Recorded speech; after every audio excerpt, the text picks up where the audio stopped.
ചെയ്യുന്ന ഒരു recipe video ആണ്. കുഞ്ഞിന് വെയിറ്റ് ഗെയിൻ ചെയ്യാൻ വേണ്ടിയിട്ടാണ് നമ്മൾ ഈ ഫുഡ് ഉണ്ടാക്കി കൊടുക്കുന്നത്. കുട്ടിക്ക് തൂക്കക്കുറവുണ്ടെങ്കിൽ ഏകദേശം ഒരു 1 മുതൽ 2 ആഴ്ച വരെ ഈ ഫുഡ് കൊടുക്കുകയാണെങ്കിൽ വെയിറ്റ് നല്ലോണം തന്നെ കൂടുന്നതായിരിക്കും. അപ്പോൾ ഇതൊന്ന് ട്രൈ ചെയ്ത് നോക്കൂ.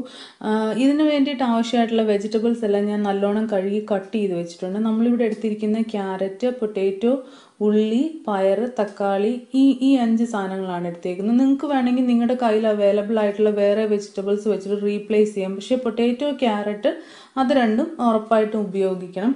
അപ്പോൾ കുഞ്ഞ് എപ്പോഴും വെജിറ്റബിൾസ് മാത്രമായിട്ട് കൊടുത്താൽ കഴിക്കാൻ വലിയൊരു ഇഷ്ടം ഉണ്ടാവില്ല അവർക്ക്. പക്ഷേ ഇങ്ങനെ മിക്സ്ഡ് ആയിട്ട് ചെയ്യുമ്പോഴത്തേക്ക് ഇത് നല്ല ടേസ്റ്റിയാണ്. അതേപോലെ തന്നെ ഹെൽത്തി വെയിറ്റ് ഗെയിൻ ആണ് ഇങ്ങനത്തെ ഫുഡ് കൊടുക്കുന്നതുകൊണ്ടുണ്ടാകുന്നത്. അപ്പം ഇത് കുഞ്ഞിന് കൊടുക്കുന്നതുകൊണ്ട് ഒരു കുഴപ്പമില്ല. പക്ഷേ നല്ലത് മാത്രമേ ഉള്ളൂ. അപ്പോൾ ഇതെല്ലാം അരിഞ്ഞ് ഇങ്ങനെ വെക്കുക. നിങ്ങൾക്ക് വേണമെങ്കിൽ കുറച്ച് വലിയ വലിയ പീസസ് ആയിട്ട് ഇടാം. കാരണം എന്തായാലും നമ്മളിത് കുക്ക് ചെയ്ത് വരുമ്പോഴത്തേക്കൊന്ന് ബ്ലെൻഡ് ചെയ്തിട്ടായിരിക്കുമല്ലോ കുഞ്ഞിന് കൊടുക്കുന്നത്. പിന്നെ അടുത്തായിട്ട് വേണ്ട മൂങ് ദാലാണ്. അതായത് നമ്മുടെ ചെറുപയറിൻ്റെ പരിപ്പില്ലേ, അതൊന്ന് നല്ലോണം കഴുകി ഒരു 30 മിനിറ്റ്സ് കുതിർത്തെടുക്കുക.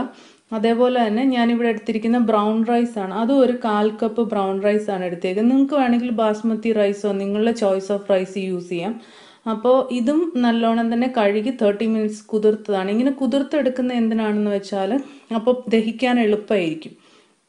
ഇനി നമ്മൾ എടുക്കുന്നത് താളിക്കാൻ വേണ്ടിയിട്ടുള്ള സാധനങ്ങളാണ്. ജീരകമാണ് നമ്മൾ അതിന് യൂസ് ചെയ്യുന്നത്.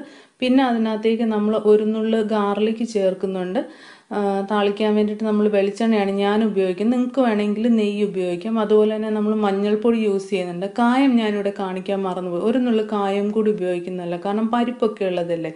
അപ്പോൾ കുഞ്ഞിന് എന്തെങ്കിലും വയറുവേദനയോ പ്രശ്നങ്ങളൊക്കെ വരാനുള്ള ചാൻസസ് ഉണ്ടെങ്കിൽ അതൊക്കെ മാറിക്കോളും. സോ ഇതെല്ലാം കൂടെ മിക്സ് ചെയ്ത് കുക്കറിനകത്ത് വെച്ച് ഒരു 4 വിസിലെടുക്കുമ്പോഴത്തേക്ക് ഇതുപോലെ നല്ല അടിപൊളി ഫുഡ് റെഡി ആയിരിക്കും. ഇത് നിങ്ങളുടെ കുഞ്ഞിന് ഏത് പാകമാണോ കഴിക്കാനുള്ളതെന്ന് വെച്ചാൽ അതിനനുസരിച്ച് ബ്ലെൻഡറിൽ ഒന്ന് ബ്ലെൻഡ് ചെയ്തെടുക്കുക. ഞാനിവിടെ എൻ്റെ മോൻ്റെ പാകത്തിനാണ് ആക്കിയിരിക്കുന്നത്. 9 months ആണ് അവൻ. അപ്പോൾ നിങ്ങൾക്ക് വേണമെങ്കിൽ ഇന്നും നല്ലോണം പേസ്റ്റ് രൂപത്തിൽ തന്നെ അരച്ചെടുക്കാവുന്നതാണ്. So thank you for watching. Bye by.